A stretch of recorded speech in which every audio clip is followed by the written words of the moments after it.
Now we are in the level basic. Basicல parts of speech கற்றுட்ருக்கோம். Parts of speechல nouns, pronouns முடிச்சாச்சு. verb also முடிச்சாச்சு. இப்போது இந்த adverb and adjective அப்படின்னா என்னென்னு பார்க்கலாம். இப்போ இங்கே பாருங்கள், இப்போ இங்கே she can speak fluently அப்படின்னு இப்போ she அப்படிங்கிறது ஒரு pronoun அப்படின்னு நமக்கு தெரியும். because we have seen pronoun. if not, please previous videos பார்த்துட்டு வாங்க. கேன் ஸ்பீக் அப்படிங்கிறது is a verb. Okay, can அப்படிங்கிறது ஒரு ஆக்சிலியரி மாடல் வேர்ப் அண்ட் ஸ்பீக் அப்படிங்கிறது ஒரு மெயின் வேர்ப், ஒரு ஆக்ஷன் வேர்ட். ஓகே, இப்போ இந்த ஃப்ளூவெண்ட்லி அப்படின்னா என்ன அப்படிங்கிறது தான் இந்த வீடியோவில் பார்க்க போகிறோம். Let's begin. Adverb and adjective அப்படின்னா என்னென்னு பார்க்கலாம். அதாவது இப்போ ஒரு வேர்ட் வந்து வேர்பை குவாலிஃபை பண்ணி வந்துச்சுன்னா, அந்த வேர்ப் அந்த ஆக்ஷன் நம்ம செய்கிறோம் இல்லையா, அது எப்படி அப்படின்னு அதை மாடிஃபை பண்ணி வந்துச்சு, அது எப்படின்னு குவாலிஃபை பண்ணி வந்தது அப்படின்னா இட் இஸ் இன் அட்வர்ப். அதை தான் நம்ம அட்வர்ப்னு சொல்லுவோம். இதே நவுனை குவாலிஃபை பண்ணி வந்துச்சுன்னா it is a noun. Okay, இப்போது இங்கே எக்ஸாம்பிள் பாருங்கள். It is a beautiful picture. She danced beautifully. அப்போது இங்கே பியூட்டிஃபுல் பிக்சர் அப்படிங்கிறது இது ஒரு அழகான படம். அப்போ அந்த படம் எப்படி அப்படிங்கிறத இந்த பியூட்டிஃபுல் அப்படிங்கிற வேர்டை மாடிஃபை பண்ணுது இல்லையா. அப்போ இந்த இடத்துல பியூட்டிஃபுல் அப்படிங்கிறது adjective. இதே இங்கே பாருங்கள், she danced beautifully. அப்போது இங்கே அவள் எப்படி ஆடினா, அப்போ ஆடினாள் அப்படிங்கிறத அவள் எப்படி டான்ஸ் பண்ணா, அந்த டான்ஸை இங்கே வந்து இந்த பியூட்டிஃபுல்லி அப்படிங்கிறது மாடிஃபை பண்ணுது, அழகாக ஆடினாள். அப்போது இந்த இடத்துல இது வந்து ஒரு அட்வர்ப். ஸோ அழகான படம் அப்படின்னு வரும்பொழுது adjective, அழகாக ஆடினாள் அப்படின்னு வரும்பொழுது adverb. ஓகே, இப்போ ப்ரீவியஸ் வேர்டில் வந்து இப்போ பியூட்டிஃபுல்லி அப்படின்னு இருந்தது இல்லையா. அதனால் இது வந்து adjective, adverb அப்படின்னு ஈஸியாக நம்மளால் சொல்ல முடிஞ்சது. இதே இந்த ரெண்டு சென்டென்ஸ்லையும் பாருங்கள், he drives a fast car, he drives fast. இப்போ இங்கே ரெண்டுமே ஒரே வேர்ட் தான், பட் அதனுடைய ஃபங்க்ஷன் வேறு வேறு மாதிரி இருக்குது. இப்போ he drives a fast car, அவன் ஃபாஸ்டான ஒரு காரை ஓட்டினா அப்படி அந்த காரை தான் இங்கே இந்த ஃபாஸ்ட் அப்படிங்கிறது மாடிஃபை பண்ணுது. இதே இங்கே பாருங்கள், he drives fast, அவன் வேகமாக ட்ரைவ் பண்ணான். அப்போ ட்ரைவ் அப்படிங்கிறது தான் இந்த ஃபாஸ்ட் வந்து மாடிஃபை பண்ணுது. ஸோ இங்கே ஃபாஸ்ட் அப்படிங்கிறது அட்ஜெக்டிவாக ஆக்ட் பண்ணுது, இங்கே ஃபாஸ்ட் அப்படிங்கிறது அட்வர்பாக ஆக்ட் பண்ணுது. ஓகே, அதே மாதிரி இன்னொரு எக்ஸாம்பிள் பாருங்கள்.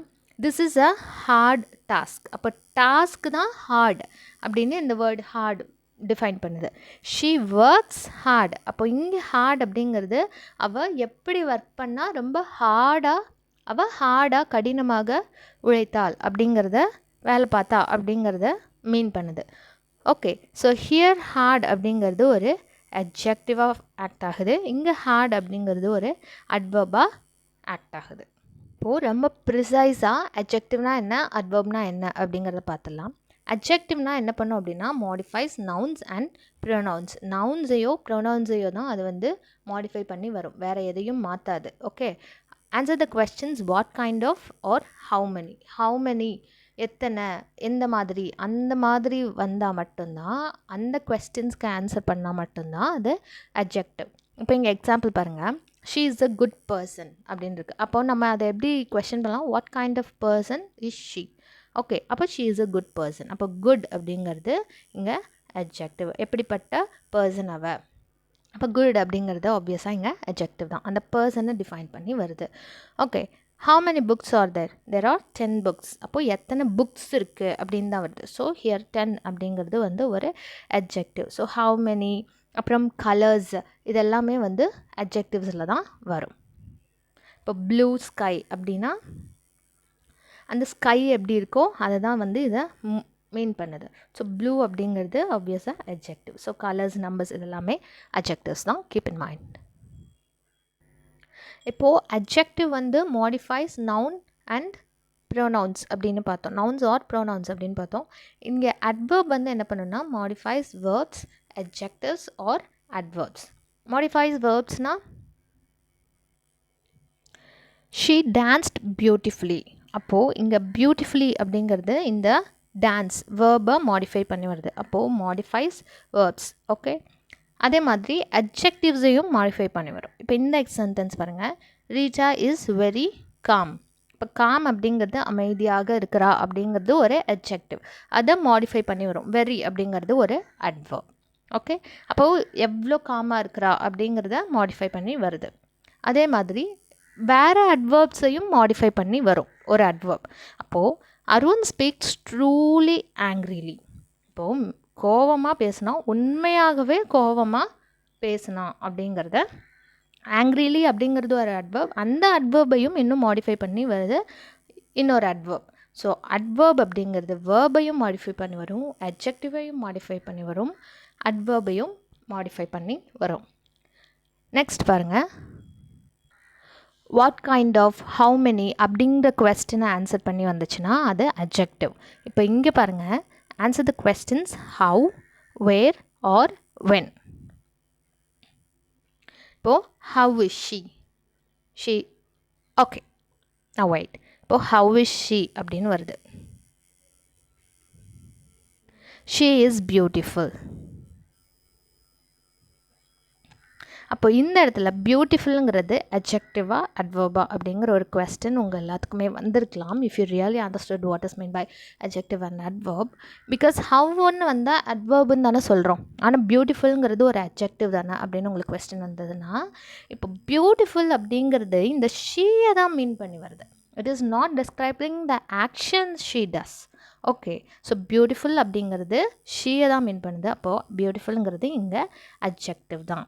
இதே ஷி டான்ஸ்ட் பியூட்டிஃபுல்லினா அந்த ஆக்ஷனை தான் அது வந்து டிஸ்கிரைப் பண்ணுது. அப்போ பியூட்டிஃபுல்லிங்கிறது ஒரு அட்வர்ப். ஓகே, அப்போ மோஸ்ட் ஆஃப் த டைம்ஸில் இப்போது ஹவு டஸ் ஷி டான்ஸ் அப்படின்னு வந்ததுன்னா, ஷி டான்ஸ்ட் பியூட்டிஃபுல்லி அப்படின்னு இருந்ததுன்னா அந்த இடத்துல அது அட்வர்பாக ஆக்ட் ஆகும்.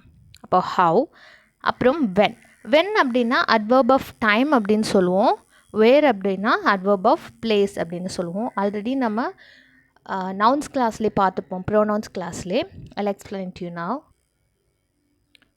இப்போது the meeting is tomorrow. அப்போது when is the meeting? tomorrow, the meeting is tomorrow. அப்போது when அப்படிங்கிற கொஸ்டினுக்கு ஆன்சர் பண்ணி வருது. அப்போ tomorrow அப்படிங்கிறது இங்கே adverb. where are you going அப்படின்னா I'm going to Delhi. அப்போது வெறுமனே டெல்லின்னு வரும்போது அது வந்து noun. Okay, I think you got it. Because noun place எல்லாம் மீன் பண்ணி வந்துச்சுன்னா அதை நவுனுன்னு ஃபஸ்ட்டே படிச்சிருக்கோம். பட் இங்கே பாருங்கள், டு டெல்லி அப்படின்னு வருது. அப்போது இந்த இடத்துல இந்த டு டெல்லிங்கிறது ஒரு அட்வர்பியல் ஃப்ரேஸாக மாறிடும். ஓகே, அதாவது அட்வர்பியல் ஃப்ரேஸ்னால் என்னென்னா a group of words that answers to the question where. அப்போது வேர் அப்படிங்கிற கொஸ்டினுக்கு ஆன்சர் பண்ணி வரும்பொழுது இது வந்து ஒரு அட்வர்பியல் ஃப்ரேஸாக மாறிடுது. ஓகே, நான் I think you understood clearly. Next adverb வேறு எப்படிலாம் இருக்கும்னா, usually found by adding ly. Beautifully, wonderfully, slowly, fastly, truly, angrily, இந்த மாதிரி எல்லாமே lyல முடிஞ்சதுனாலே நம்ம வந்து அட்வர்ப் அப்படின்னு சொல்லிடலாம். இது வந்து எல்லா கேசஸ்லேயும் நம்ம சொல்ல முடியாது. இப்போ பாருங்கள், காஸ்ட்லி அப்படின்னு இருக்குன்னா, காஸ்ட்லி அப்படிங்கிறது ஒரு அட்ஜெக்டிவ்.